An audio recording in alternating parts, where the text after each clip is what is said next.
आम्ही 4 व्हीलर लावलेली आहे दुसऱ्या बाजूने आणि आम्ही आता बोटिंग करून मामलेश्वरला आलो होतो. लोकेशन खूप दूर दाखवत.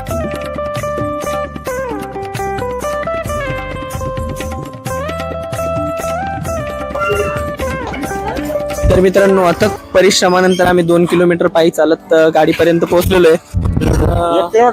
1 किलोमीटर सॉरी मित्रांनो 1 किलोमीटर होतं पण ते म्हणजे माने साहेबांमुळेच आम्ही लवकर आलेलो आहे फायनली.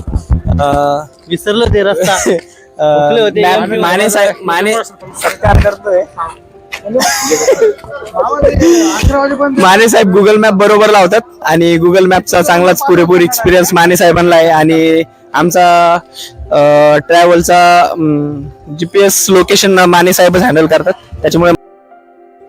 तर मित्रांनो आम्ही ओंकारेश्वर टू उज्जैनचा प्रवास सुरू केलेला आहे आणि प्रवासामध्ये आम्हाला शनी नवग्रह मंदिर लागले तर त्याचे दर्शन घेऊन आम्ही समोर निघालो.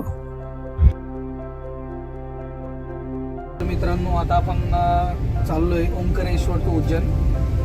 या घाटामध्ये इतका जॅम लागलाय आम्ही 2 घंट्यापासून जॅम मध्ये अडकलेलो. अजून आता एक टँकर आलो होतो त्या टँकरना 15 मिनिटं घातले. वैभव दादा सांगितल्याबद्दल धन्यवाद. कोणी येत घुसत मला पुढून पण त्यांच्यामुळे मी ट्रॅफिक होला. कोणी येत असेल तर सकाळी सकाळी लवकर निघा तरच हा रस्ता क्रॉस होतो. लवकर कटतो नाही तर हा रस्ता वन वे. हे असे येड्या लोक असतात गाडीवाला शब्द नाही त्यांना माझ्या लोक असते पण काही म्हणतात ते आपल्या महाराष्ट्राचे म्हणतात. आपण बघू शकता इकडे बाजूला माझ्याकडे पण आहेत. आवडले असतील तसंच मस्ती मजाक करत ब्लॉगचा शेवट करतोय. ब्लॉग आवडल्यास लाईक शेअर आणि कमेंट नक्की करा. थँक्यू.